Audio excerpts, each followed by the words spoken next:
നവകേരള സദസ് കേരളത്തിൽ നൽകി എന്താണെന്ന് വെച്ചാൽ ഒറ്റ ഉത്തരം പറയാം. സഖാവ് പിണറായി ആരാണെന്ന് ഞങ്ങളെ ബോധ്യപ്പെടുത്തി. ഇതാണ് ഏറ്റവും വലിയ സമ്മാനം. പിണറായി വിജയൻ ആരാണെന്ന് കേരളത്തിലെ ജനങ്ങൾ നേരിട്ട് ബോധ്യപ്പെടാനുള്ള അവസരം. മറ്റേ ഇരട്ടച്ചങ്കനാണെന്നും വലിയ ആനയാണ് പൂനയാണെന്നൊക്കെ വിശ്വസിച്ച് ജനങ്ങളുടെ മുമ്പ് ഇയാളൊരു ഭീരുവാണെന്നും ഇതര ആത്മവിശ്വാസം ഇല്ലാത്തില്ലെന്നും ഒരു പേടിത്തൊണ്ടനാണെന്നും ഒക്കെ ജനങ്ങളെ ബോധ്യപ്പെടുത്താൻ പിണറായി കഴിഞ്ഞു എന്നുള്ളതാണ് ഈ യാത്രയുടെ ഗുണം. ഒന്ന് ആലോചിക്കുന്നത് എന്തൊരു സങ്കടകരമാണ്. ഒരു മുഖ്യമന്ത്രി ആയിട്ടുള്ള ആള് ഒരു എയർ കണ്ടീഷൻ ബസ്സിൽ കയറുക, അതിന് കൂടെ 20 സഹമന്ത്രിമാരും കയറിയിരിക്കുക, ചീഫ് സെക്രട്ടറി ഉൾപ്പെടെ ഉണ്ട്. താനും യാത്രയാ കാസർഗോഡും തിരുവനന്തപുരം വരെ. എന്ത് കിട്ടി? എന്ത് ലാഭം കിട്ടി? പിണറായി പറയട്ടെ, പിണറായി പറയണം. ഞാൻ പറഞ്ഞ ലാഭം എല്ലാം വല്ലതും കിട്ടി? ജനങ്ങൾക്ക് കിട്ടിയ ലാഭം അതാ. വേറൊന്ന്, ഇത്രയും മോശമായ ഒരു പോലീസിങ് കേരള സംസ്ഥാനം കണ്ടിട്ടുണ്ടോ? ഇന്നത്തെ പ്രതിപക്ഷ നേതാവിന് നേരെയോ അല്ലെ KPC പ്രസിഡന്റിന് നേരെയോ അല്ലെ രമേശ് ചെന്നിത്തലയ്ക്ക് നേരെയോ ടിയർ ഗ്യാസ് പൊട്ടിച്ചത് മാത്രമല്ല, വെള്ളം ചിരിച്ചത് മാത്രമല്ല, കാസർഗോഡ് പോലും നടക്കുന്നതെന്ന് ആലോചിച്ച്. കരിങ്കൊടി എന്ന് പറഞ്ഞ ഈ രാജ്യത്തുള്ളൊരു സാധനമല്ലേ? ഈ കരിങ്കൊടി ഇത്ര വലിയ കുഴപ്പമുള്ള സാധനമാണോ? പിണറായിക്ക് ഞാൻ മാനസരോഗി, ഒരു ബഹുമാനപ്പെട്ട മുഖ്യമന്ത്രിയെ പറ്റി മാനസരോഗി എന്ന് പറയാം. ഞാൻ തെളിവുസാധാ പറയുന്നത്. 2 ഉദാഹരണം പറയാം.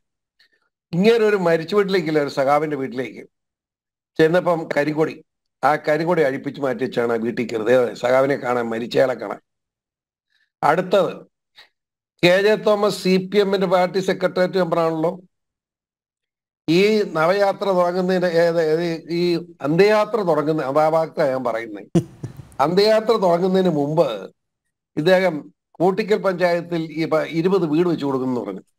CPM 14 കോടി രൂപ പിരിച്ചെന്നാണ് പറയുന്നത്. എന്നിട്ട് ഞാൻ ഓർത്ത് അവിടെ വെള്ളപ്പൊക്കത്തിൽ നശിച്ചുപോയ കുടുംബം കൊണ്ട് ഒത്തിരി അവർക്ക് പോലെ വീട് കൊടുക്കുന്നതെന്ന് ഞാൻ ഓർത്ത് നോക്കി. പാർക്കാൻ തരാം പാർട്ടിയുടെ ലോക്കൽ സെക്രട്ടറി, പാർട്ടിയുടെ പഞ്ചായത്ത് പ്രസിഡന്റ് അമ്മ, അങ്ങനെ CPM കുറെ പേർക്കല്ലാതെ ഈ പ്രളയ ദുരിതത്തിൽ അനുഭവിച്ച് ഒരാൾക്ക് ഒരു വീട് കൊടുക്കാൻ അവർക്ക് കഴിഞ്ഞില്ല. ആ പരിപാടി താക്കോല് കൊടുക്കാൻ വേണ്ടി പിണറായി കൂട്ടിക്ക് വന്നിരിക്കുക. പിണറായി ഒന്ന് ഉച്ചയ്ക്ക് ചോറുണ്ടത് KJ തോമസ് എന്ന് പറയുന്ന പാർട്ടിയുടെ സെക്രട്ടേറിയറ്റ് മെമ്പർ. അറിയാം, KJ തോമസ് പഴയ പഞ്ചായത്ത് പ്രസിഡന്റ് തീക്കോയി, കാഞ്ഞിരപ്പള്ളി MLA ആയിരുന്നയാളാണ്. ആടെ വീട്ടിൽ ചെന്നപ്പോ എനിക്ക് അത്ഭുതം എന്താണെന്ന് വളരെ ക്ലിയർ ആയിട്ട് ആള് പറഞ്ഞതല്ല, വേറെ ആരും പറഞ്ഞതല്ല.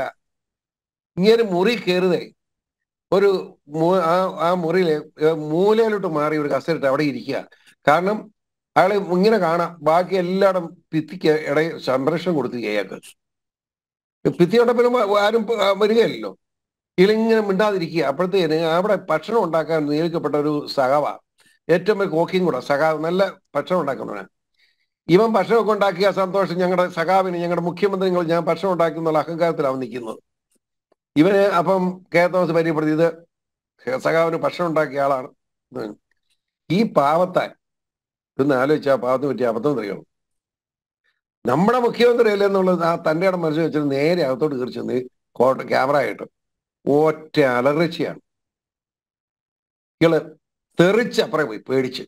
ഈ പാവത്തെ അവൻ 4 ദിവസം എന്നോട് പറഞ്ഞു ജീവിതത്തിൽ തന്നെ CPM-ലേക്ക് ഇല്ലെന്ന് പറഞ്ഞു. ഒന്ന് ആലോചിച്ച് എന്തൊരു കടുങ്കിയാണ് ഒരു നവകേരള സദസ്സ് സംഘടിപ്പിച്ചപ്പോൾ LDF കേന്ദ്രങ്ങൾ, പ്രത്യേകിച്ച് മന്ത്രിമാരൊക്കെ പറഞ്ഞത് ജനങ്ങളിലേക്ക് ഇറങ്ങിച്ചൊല്ലുകയാണ്, സമാനതകളില്ലാത്ത തരത്തിലേക്ക് ജനങ്ങൾക്ക് ഇടയിലേക്ക് ഇറങ്ങിച്ചൊല്ലുകയാണ്, ജനകീയനാകുകയാണ്, ജനങ്ങളുടെ പ്രശ്നം കേൾക്കുകയാണ്, ജനങ്ങളോട് സംവദിക്കുകയാണ്, പരാതികൾ നേരിട്ട് കേൾക്കുകയാണ്, പരിഹരിക്കുകയാണ് എന്നൊക്കെ പറഞ്ഞു.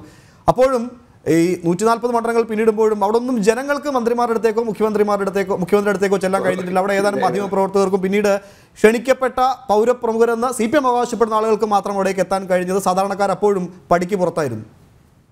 പക്ഷെ അത് ഞാൻ പറയാൻ തുടങ്ങി, ഞാൻ അതിലേക്ക് വരുന്നത്. കാരണം എന്താന്ന് വെച്ചാൽ 20 മന്ത്രിമാരുണ്ടല്ലോ അദ്ദേഹത്തിന് കൂട്ടത്തില്. ഇവര് ഈ എയർ കണ്ടീഷൻ ബസ്സിനകത്ത് ചുമ്മാ ഇരിക്കുകയല്ലേ, ജനങ്ങളെ കൂട്ടുന്നത്. ഈ ജനങ്ങളെ കൂട്ടുന്നതിനെ പറ്റി അഭിപ്രായം എന്നാന്നറിയാം എനിക്ക്. ഏറ്റുമാനൂർ സമ്മേളനം നടന്നപ്പോൾ ഞാൻ ഈരാറ്റുപേട്ട 5 കിലോമീറ്റർ അപ്പോൾ ചേർനാടുകാരത്തി ഒരു സ്ത്രീ പോവുക കൊച്ചുമായിട്ട്. ഞാൻ ചെന്തമളെ ഏറ്റുമാനൂർ മുഖ്യമന്ത്രി പ്രോഗ്രാമിൽ പങ്കെടുക്കാൻ പോവാം, മതിയോ? എത്ര? അപ്പോ 20 30 35 കിലോമീറ്റർ അകലെന്ന് പൂഞ്ഞാർ നിയോളത്തിൽ നിന്ന് പോവുക ഏറ്റുമാനൂരേക്ക്. പോരെ? അതായത് 3000-ഓളം റൗഡിപ്പടയെ DYFIക്കാരെ പിടിച്ച് കാക്കിയിടിച്ച്, കമ്മ്യൂണിസ്റ്റുകാരെ പിടിച്ച് കാക്കിയിടിച്ച് പോലീസായിട്ട് കൊണ്ടു നടക്കുക. ഒരെണ്ണം പോലീസിന് ട്രെയിനിങ് കിട്ടിയിട്ടില്ല. ലോകത്തേതെങ്കിലും ഒരു വ്യക്തി ചെയ്യുന്നതാണോ മനുഷ്യ ഇന്ത്യ കേരള പോലീസിന്റെ ഭാഗത്തുനിന്നുണ്ടാകുന്ന കാര്യമാണോ? ഒരു ചെറുപ്പക്കാരന്റെ കാലയിലിട്ട് കാർ കയറ്റുക, കാറിന്റെ കാറിന്റെ കുഴ തെറ്റി മറിഞ്ഞു വീഴുന്നു, അപ്പോഴത്തേക്കിന് സ്റ്റീൽ വടിക്ക് അടിച്ച് കാലൊടിക്കുക. ഒന്നാലോചിച്ച് ലോകത്ത് കേട്ടിട്ടുണ്ടോ? പറ, ഇതെന്തായി ചെയ്യുന്നേ? മനുഷ്യനോടാണ് ചെയ്യുന്നത്, മനസ്സിലായില്ലേ? വിവരമുള്ള മനസാക്ഷിയോടും ചെയ്യാൻ പറ്റുന്ന കാര്യമാണ് ഇതൊക്കെ. കാസർഗോഡ് മുതൽ തിരുവനന്തപുരം വരെ യാത്ര ചെയ്തിട്ട് കരിങ്കൊടി കാണിക്കാൻ ഇത്രയും സന്നാഹം ഒരുക്കിയിട്ടും ധൈര്യമായിട്ട് കരിങ്കൊടി കാണിച്ച ആ ചെറുപ്പക്കാരെ പറ്റി എന്താണ് അഭിപ്രായം എന്ന് ആരെങ്കിലും ചോദിച്ചാൽ ഞാൻ അവർക്ക് അഭിവാദ്യങ്ങൾ അർപ്പിക്കും, ഒരു സംശയമില്ല.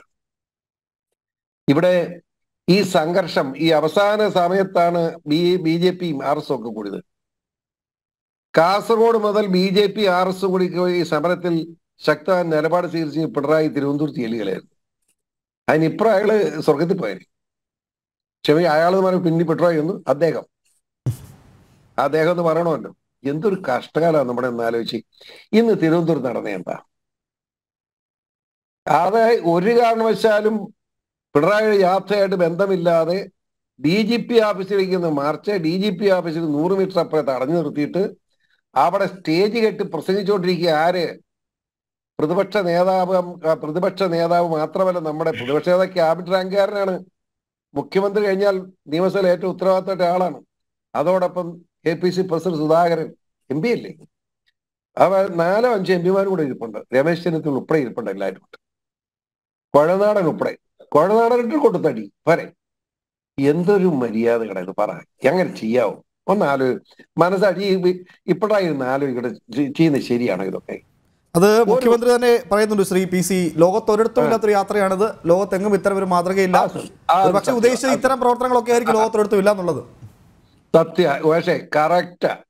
ലോകത്ത് ഇതുവരെ ഒരു മനുഷ്യൻ കാണിക്കാത്ര ഊളത്തരമാണ് കാണിച്ചത്. ലോകത്തൊരു ഭരണാധികാരി, ഞാൻ പറയാം. പക്ഷെ വേറൊരു കാര്യമുണ്ട് പിണറായി, ഞാനിതിപ്പോ ഈ ചാനലിൽ ഇരുന്നോണ്ട് പറയുന്നത് തെറ്റിദ്ധരിക്കരുത്. ഹിറ്റ്ലർ അനുഭവം എന്തായിരുന്നു?